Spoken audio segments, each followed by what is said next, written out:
So, hello from Portugal, and welcome to Boyce's Barrelback, episode 21 or 22, I believe. I'll have to look at that. And some good news. Boyce's Barrelback continues. We're still doing fairing, sorting out problems, but the big news is that I appear to have bought an engine for the boat. And so here I am to explain a little bit of what went on. I believe last time I made mention of pretty much really feeling out my way, really, because I was in blind ignorance of what engine that this boat would take. So we went to the Düsseldorf boat show, but the modern engines are obviously a lot more compact and actually lighter than the older versions that this boat was designed for, and just simply too tall, it seems, to go in the boat. A four-cylinder diesel, probably with an overhead camshaft or two camshafts, not quite sure. Turns out 250 horsepower is turbocharged. I mean, 40,000 euros was just ridiculous.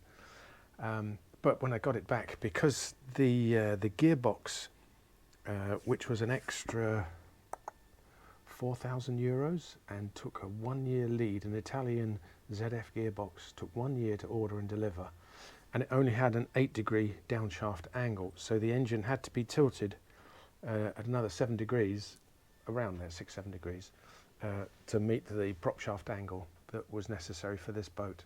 And that of course raised the front of the engine up, which would have been poking out at the top of the deck, so that clearly wasn't going to work. So I had to go back to the drawing board, and I looked around Volvo Pentas, all the similar, they're doing very similar things. And so my search widened when I was contacted by Matt in Dallas in America, who said, why don't you get an old speedboat engine? He says there's many of them lying around, it seems. That I don't know, the Americans, they seem to have a thing. They just leave old vehicles and stuff in garages and barns. I mean, I've just bought a 1973 Norton Commando, a motorbike from America, 1973 with 12,000 miles on the clock. And it's been in a barn for some 37 years, and I think now there's companies that trawl America looking for barn finds, in fact not America, the world, to find these classic cars because they're worth a fortune. So Matt had done the same with, he had a Barrelback, and he had bought a speedboat and he had used the V8 engine. The difference was that the V8 is obviously 90-degree cylinders, so instead of the tall cylinder, 4 cylinders, they're much less high, and so those are the engines that these boats were designed for. So I didn't twig that till fairly late on, but that's of course why you need to research these things in good time for actually planning to buy one. So in short, I went to Dallas. He had actually got a boat, an old speedboat. The deck and everything was completely shot. I can put some photos up actually, and the V8 engine was in there. It wasn't in the best of conditions, but the compressions worked out good, so the internal health of the engine, and it ran. So that seemed to be a good answer. The bonus obviously for this was that the rudder, the steering gear came with it, the throttle assembly, the gauges looked a bit shot, so probably not. But basically all the other ancillary bits and pieces that are extras. I mean, the rudder alone at the Glenelg is $800. So that's quite a major saving.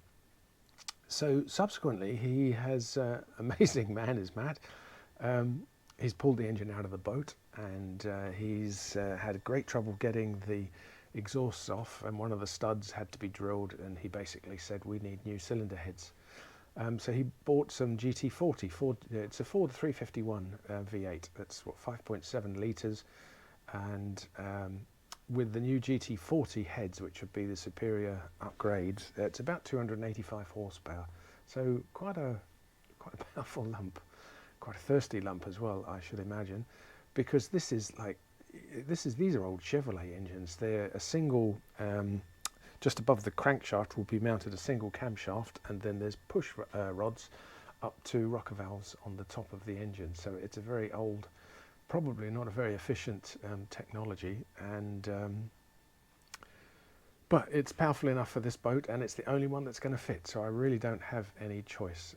The choice of electric engines went out with my second quote, at the boat show, which was 75,000 euros, but you were looking at about less than an hour actually of useful water time, which is no use to man nor beast. So it's back to the V8 petrol engines, but hey, that's what you've got to do. It will sound the part. That's the good thing.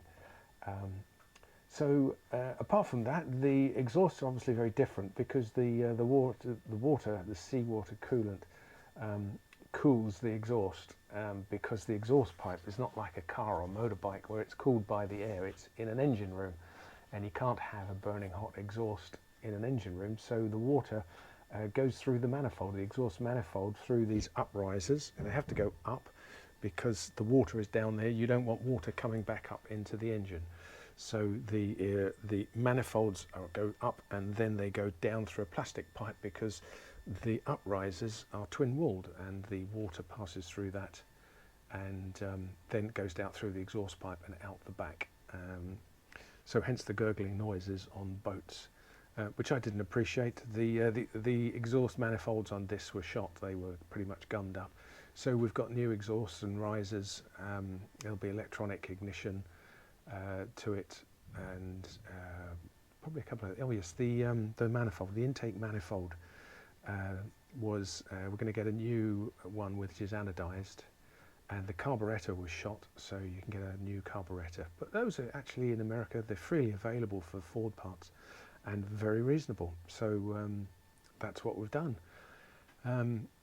The last problem was that Matt's lake is fresh water. The engine was a fresh water or raw water cooled, and mine will be on seawater, and so you don't want seawater flowing through the engine and the exhaust manifolds because it will corrode. So it has to have an exchanger, heat exchanger, which is basically a long tube, and you get seawater coming through one end and out the other into the exhaust, and the other will be a freshwater circulation around the engine. So it requires another pump, but you basically have your normal freezing inhibitor in the engine, which will protect the engine internals, and it will be seawater cooled, which adds to the complication, and also the fact that this round tube, the seawater cooling, is normally on the front of the engine, and we don't have room on this for that to be placed at the front, only at the back. So he's looking into that to see how he can mount it on the back, and then he's going to crate this thing up, and then we're going to ship it over, and that shouldn't be too long because all those bits are ordered and on way. The last bit which I got with this boat, which was another bonus, is the trailer, because as you know, I've got now a MIG welder and a TIG welder over here, and I've been practicing, and boy, I need it.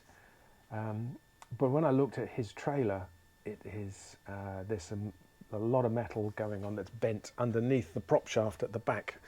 It goes down because obviously when you drive the boat onto the trailer, you've got to be clear of the rudder and the prop. And in the middle of the boat, there's a fin, which I didn't know about, but of course it's a flat boat, isn't it? There's no keel as such protruding, and the keels keep a boat going in a straight line and then give the boat something to turn against when you turn. If you've got a flat weather boat, it will just slide sideways with the rudder. So you need a keel in the middle, a fin somewhere down here. It looks like a fin off the back of a surfboard, to be honest. But there's 3 of them come with the boat, another bonus. And so the keel halfway through. So you have a lot of beams dipping down and bent up, and they look very complicated to bend. I don't have that technology to do that. And then to cut them and weld the bits, you've got to be pretty sure of your welding, and I'm not. So we also have a free trailer, which can then be amended at the front, because Matt had a post at the front with a V kind of carpet section that you would drive the boat into in the water, and it would come up, hit the front of the trailer and that padded area obviously, and there it would sit. You could then winch it on, or hold it on with a winch, and then drive it out of the water. That was perfect. Some adjustments to be made for the pads on the bottom, which will sit here, and to take the weight of the boat, but then I can do that. These are relatively small. The big problem is of course getting it in a container, because it's 21'6" over a 20-foot container, so it's got to go in a big container, and that I think is going to be expensive. But from I always thought about £10,000 for an engine would be my allowance if I could. At £2,500 to buy this boat, and we're well inside that, so I've got a couple of grand really to set aside for shipping. So I'm away to make a few inquiries. So I'm going to start this on the next episode. I'll try and include some photos of the engine and the boat and stuff, and where we're going and where we're at, and then over the next couple of weeks I'm pretty sure that the engine will be built, and I can add some photos of that, and we can get it shipped over here. And then it'll go into storage just for another couple of months till the garage is ready, which is coming along nicely. Now I've got garage walls, and it'll have a roof next week. So we're going ahead with that, looking at July for moving in. It's all good. So I'll come up with a further update later. Cheers. Well, hello. Another update. I've been banging on about a garage and somewhere to put my boat for some time, and it's been dragging on and on, but here it is. Look at this. This is a new garage, and it is huge. It's 8 meters by 8 meters. There's a nice storage room in here, and there's a toilet going to be in there. That's going to be the hot water tank. And my workbench and stuff is all going to be across there. Fortunately, there's a great big beam coming across here, but that's okay. At least I can stand up in here, and I don't have to crouch, and that's going to be a real luxury. And there's plenty of room here for a boat and a car and a couple of motorbikes. Oh, bliss. And it's all made of wood. If anyone's interested, look at this. This is called cross-laminated timber. It's made in a factory. The whole house is made in about 6 weeks.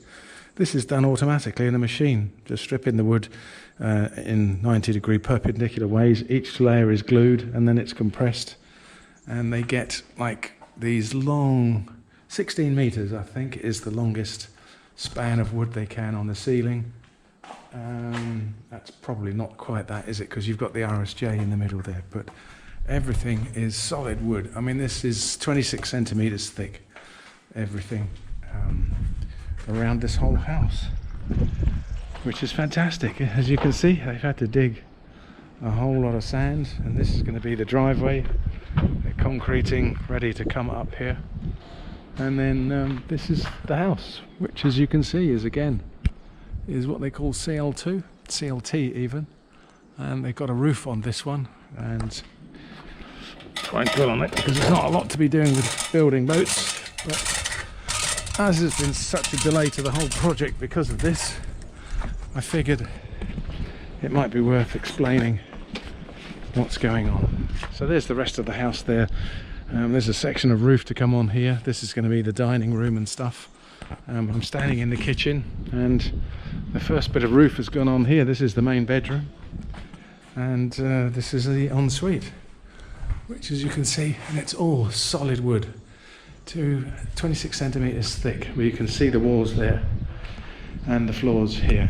It's quite an amazing construction. There's 600 pieces, I think, so it's the original jigsaw puzzle, and 250 tons of wood.